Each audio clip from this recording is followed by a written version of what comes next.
my dear student. Today we are going to read your next topic in the chapter of trade and trade from territory.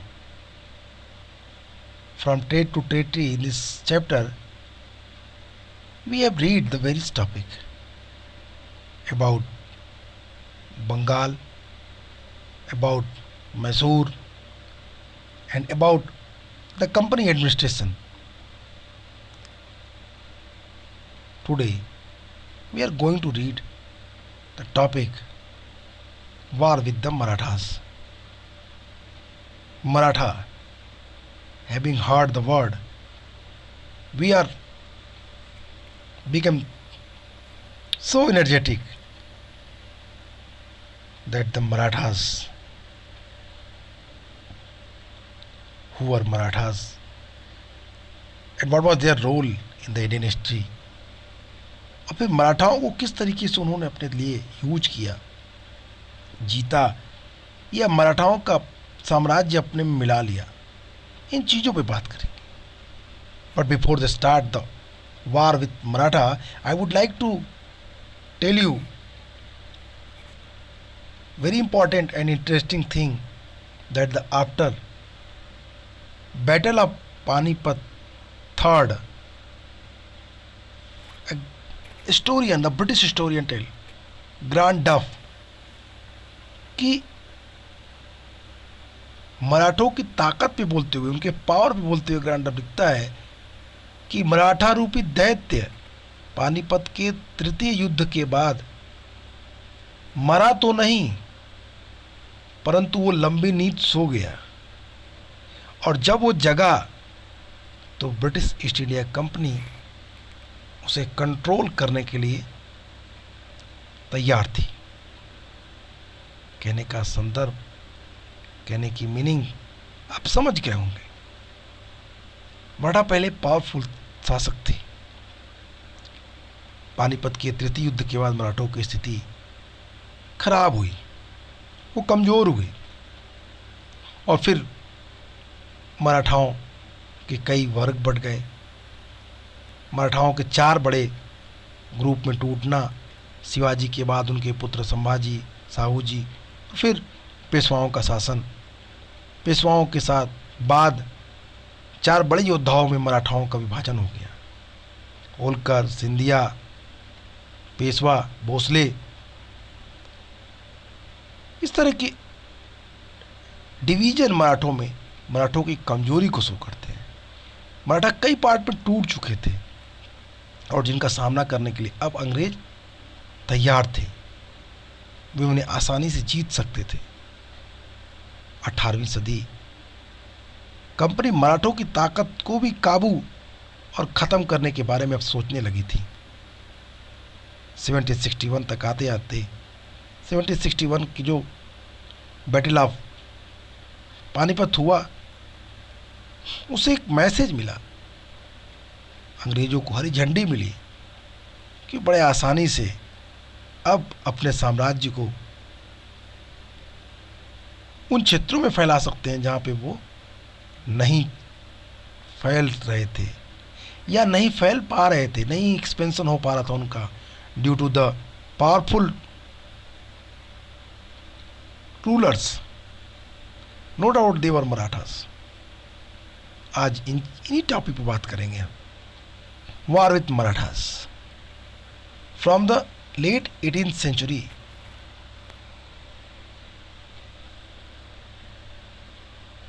the company also sought to curb and eventually destroy the Marathas' power. With their defeat in this battle of Panipat in 1761, the Marathas' dream of ruling from Delhi was shattered. They were divided into many states under different chief sardars belonging to the dynasties such as Sindhia, Holkar, Gaikwad and Bhosle. These chiefs were held together in confederacy. What do you mean by confederacy? Confederacy meaning alliance.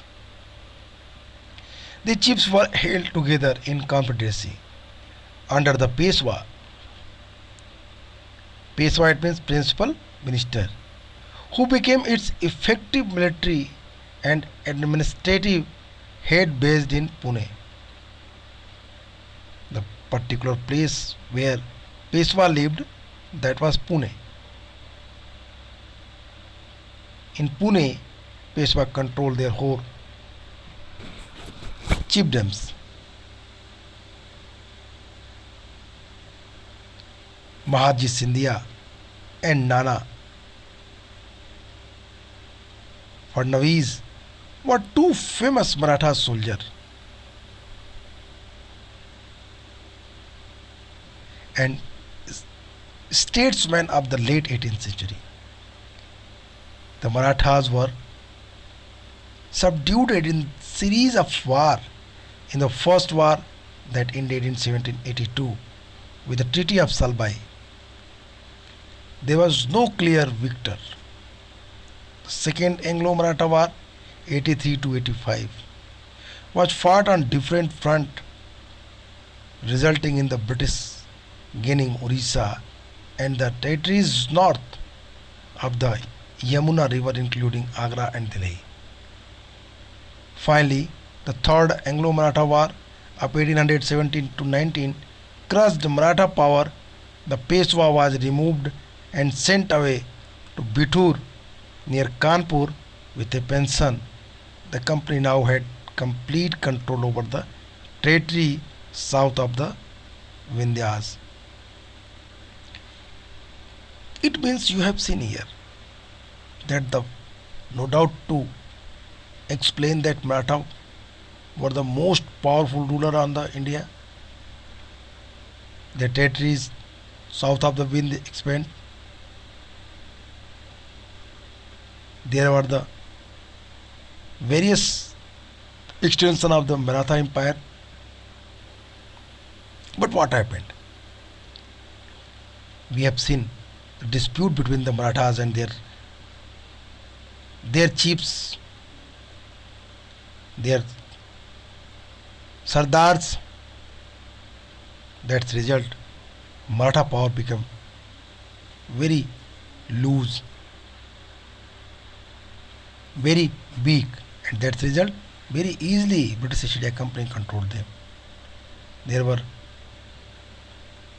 the Maratha wars, which is explained in the book clearly. 1782 Salwai, Treaty of Salwai, 1803 to 5 Maratha War, second, and 1870 to 19 Third Anglo-Maratha War, and that's result finally it was poisoned by the British East India Company. जीत ली गई, कब्जे में ले ली गई, मराठाओं पे पूरा अधिकार कर लिया गया और मराठा पूरी तरीके से, पेशवा पूरी तरीके से पेंशनर बन गया ब्रिटिश ईस्ट इंडिया कंपनी का, और उसे वहाँ से पुणे से हटा के कानपुर के नज़दीक बिठूर में रख दिया गया, उसे पेंशन दे दिया गया और उनके सारे क्षेत्रों पे अंग्रेजों का अधिकार हो गया। द क्लेम टू पैरामाउंटेसी, यहाँ पे उन चीज़ों को देखेंगे कि पैरामाउंटेसी क्या थी और ये पैरामाउंटेसी किस तरीके से क्या शो करना चाहती थी। Paramountcy in 19th century, early 19th century, the company pursued and the aggressive policy of territory expansion under Lord Hastings, Governor General from 1813 to 1823. A new policy, paramountcy, was initiated. Now the company claimed that the authority was paramount or supreme, hence its power was greater than that of Indian states. In order to protect its interest, it was justified in annexing or threatening to annex any Indian kingdom. This view continued to guide later British policies as well. This process, however, did not go unchallenged.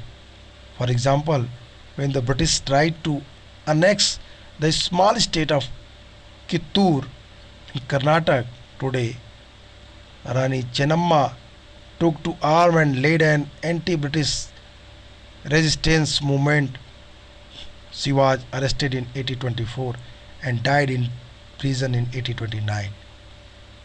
But Ryan, a poor chowkidar of the Sangoli in the Kittur, carried on resistance with popular support. He destroyed many British camps and record. He was caught and hanged by the British in 1830. You will read more about several cases of the resistance later the book. My dear student, कुछ बातें clear है कि किस तरीके से Lord Hastings जो भारत का governor general था, उसके नेतृत्व में पैरामाउंटेसी की पॉलिसी इंप्लीमेंट की गई। पैरामाउंटेसी जो ये कह रही थी कि कंपनी की जो डिमांड थी, जो दावा था, वो सर्वोच्च था, सबसे ऊपर था। इसलिए भारतीय राज्यों को इसको मानने के लिए कंपेल कर दिया गया, बाध्य कर दिया गया। और कंपनी अपने हितों की रक्षा के लिए भारतीय रियासतों का विलय करने लगी, अधिग्रहण करने की धमकी देने लगी। और ये धमकी देने का अधिकार उसने पैरामाउंटेसी के थ्रू लीगल कर दिया। यह सोच बाद में अंग्रेजों की नीतियों में दिखाई देती है। लेकिन ये प्रक्रिया बेरोटोक नहीं चली।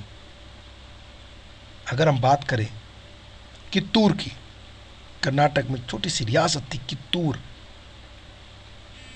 राज्य के कब्जे लेने के लिए कित्तूर में अंग्रेजों ने कई सारी नीतियां अपनाई। अपनी इन्हीं पॉलिसी के थ्रू कित्तूर को उन्होंने अपने राज्य में मिलाना चाहा।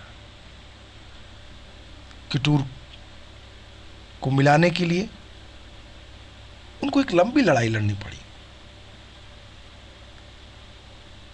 जब कित्तूर को मिलाने का प्रयास किया तो कित्तूर की रानी 1824 में रानी चेन्नम्मा ने हथियार उठा लिया और 1824 में उन्हें गिरफ्तार कर लिया गया।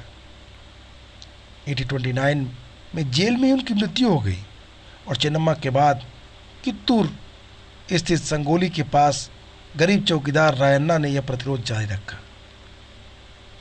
चारों तरफ समर्थन और सहायता, उन्होंने बहुत सारे ब्रिटिश शिविरों को नष्ट कर दिया, दस्तावेजों को मिटा दिया, जला दिए।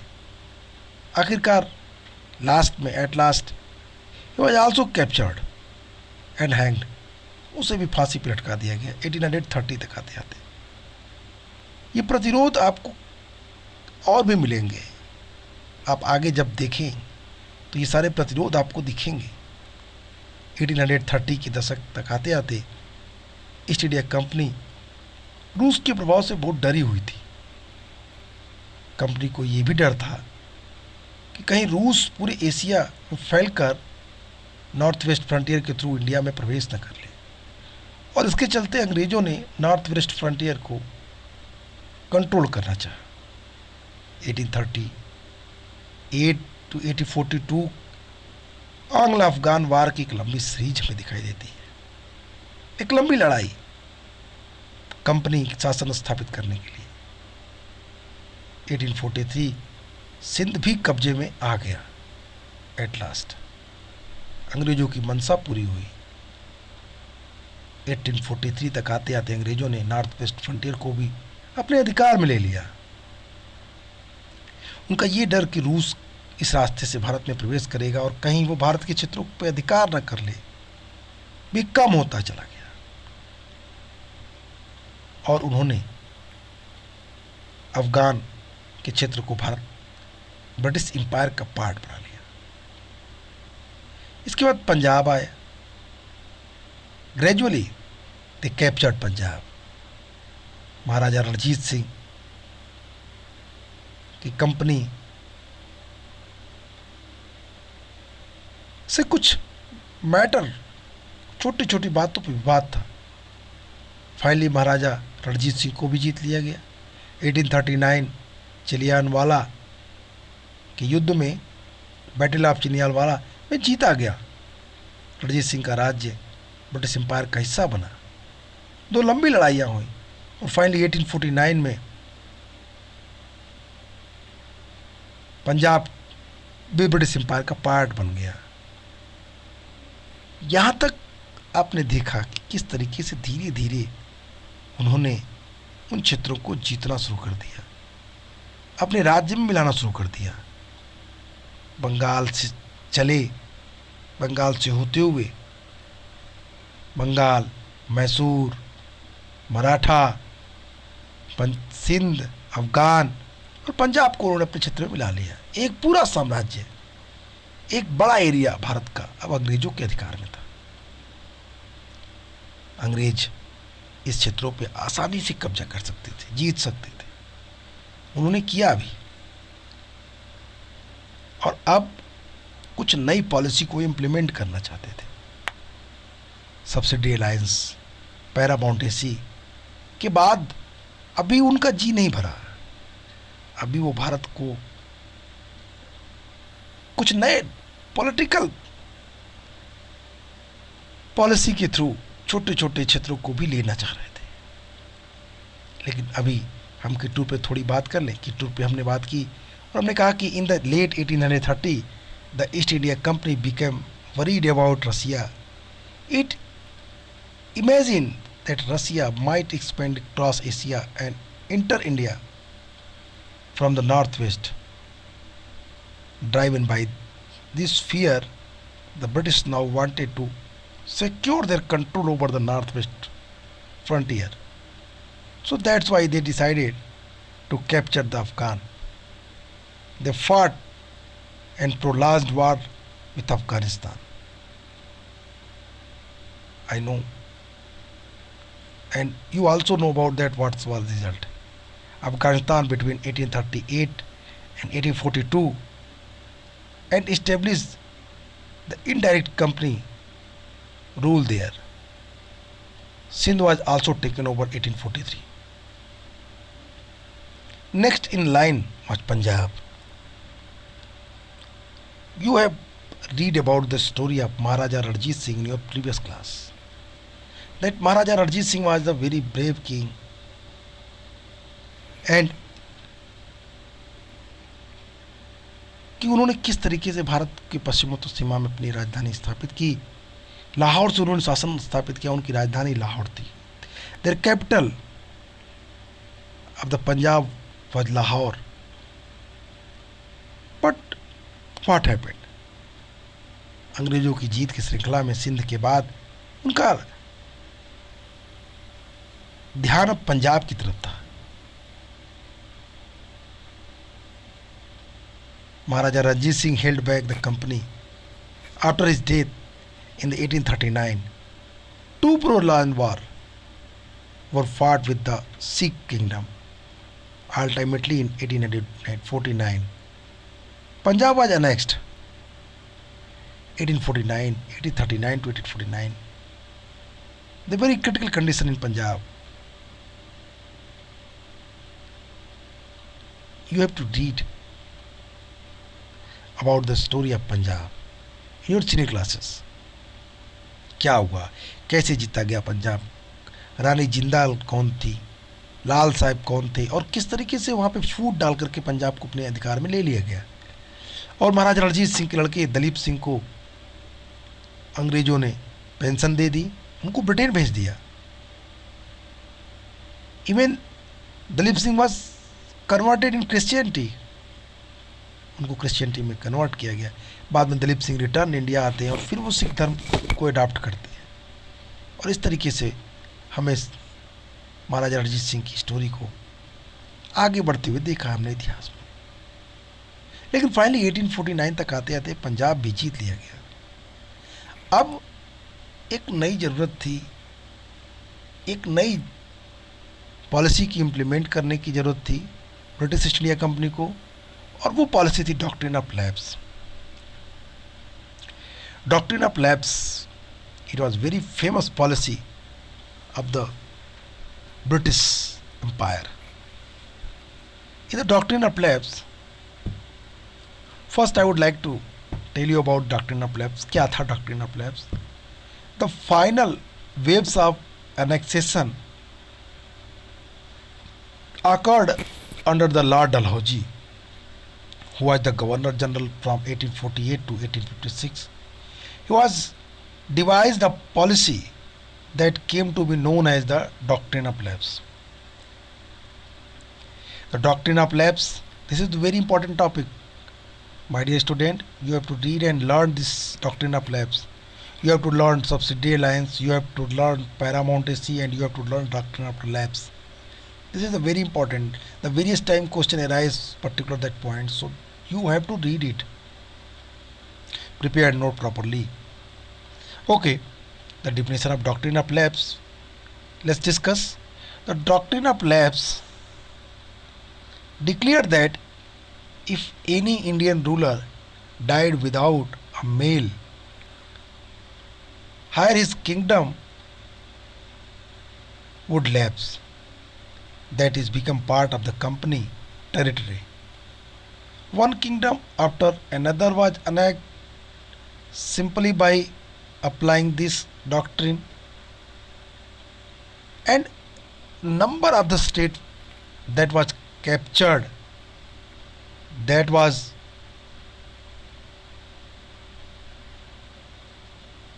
possession by the British East India Company, the British Empire, with the help of this policy, doctrine of lapse. Number of the state: Satara, Jaipur, Sambalpur, Baghat, Udaipur, Jhansi, Nagpur, Jaipur, Machedi, Bundi. They are the various states.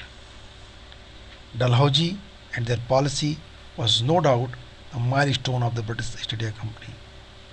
No doubt the milestone of the British Empire. With the help of doctrine of lapse, their territory, the British territory, expanded vast level. And gradually we have seen the area of British East India Company is stretched on the whole Indian continent. Finally, in 1856, company also took over Awadh. This time, the British had an added the argument.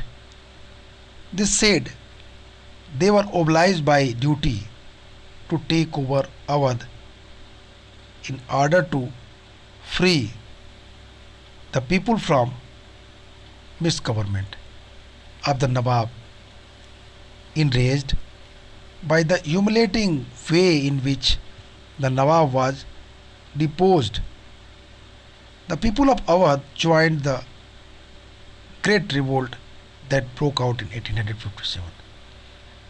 एक turning point आता है 1856 में, जब doctrine of lapse के through Awadh को British empire में विलय कर लिया जाता है।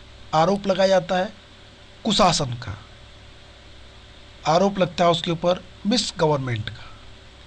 But here if you minutely observe about that the administration of Awadh, we find out that the resident which was appointed by the company administration in Awadh, the whole sole responsibility to maintain the rules and regulation in Awadh by resident.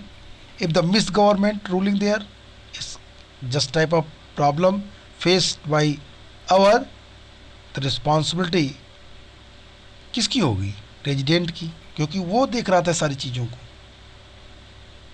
लेकिन उसके बाद भी दे वर blamed कि आप शासन नहीं कर सकते, और मिस गवर्नमेंट की बात करके अवध के नवाब फुलजाउद्दौला को गद्दी से हटा दिया गया।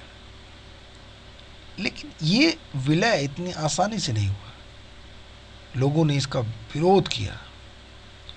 और इस विलय ने इतना प्रभाव डाला भारतीय इतिहास में, इतना बड़ा इंसिडेंट हुई भारतीय इतिहास के चरणों में, जो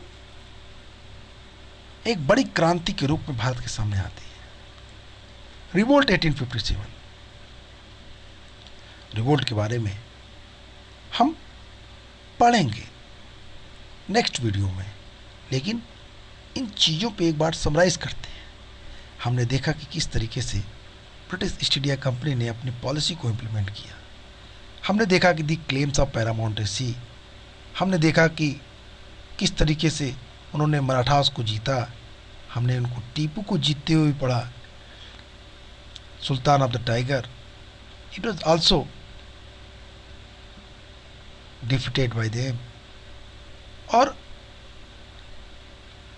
बंगाल, मैसूर, अवध, पंजाब, सिंध, अफगानिस्तान,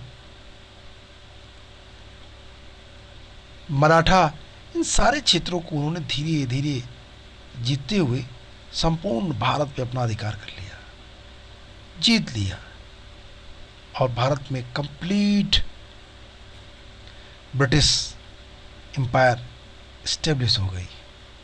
आप इस पिक को देखिए, that is the pic, area under British rule, area not under British rule. First, area under British rule. This is the very little bit areas.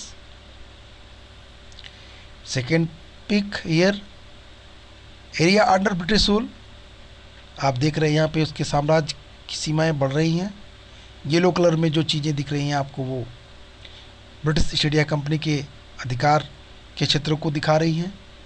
फिर इसी में आप अगर थर्ड पिक देखें आप अपने बुक में, तो आपको फिगर 11C में एक बड़ा क्षेत्र दिखाई दे रहा है, area under British rule, area not under British rule. Yellow colour की जो चीज़ें हैं वो ब्रिटिश रूल की हैं, और जो येलो कलर में नहीं वो ब्रिटिश रूल में नहीं। आप यहाँ देखिए, अगर आप मैप, जोग्राफिकल मैप की पॉलिटिकल स्टेटस को समझते होंगे, तो आपको पूरा Bengal, modern Bangladesh, even Myanmar also the part of the India in the eastern front. Western front you have seen the Lahore to Afghanistan, and southern Tamil Nadu to eastern Himachal Pradesh, और nearest boundary of Jammu Kashmir. यहाँ तक के क्षेत्रों में उनका राज्य फैल चुका था। अब वो कंप्लीट एम्पायर के रूप में कन्वर्ट हो चुके थे। Expansion of British territory power in India, 11th ABC, this pick 11C.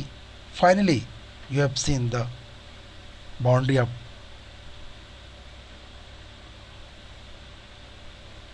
territorial British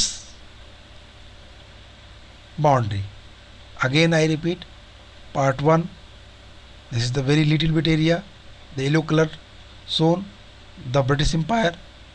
Second, you have seen here gradually their area is become expand, and in third,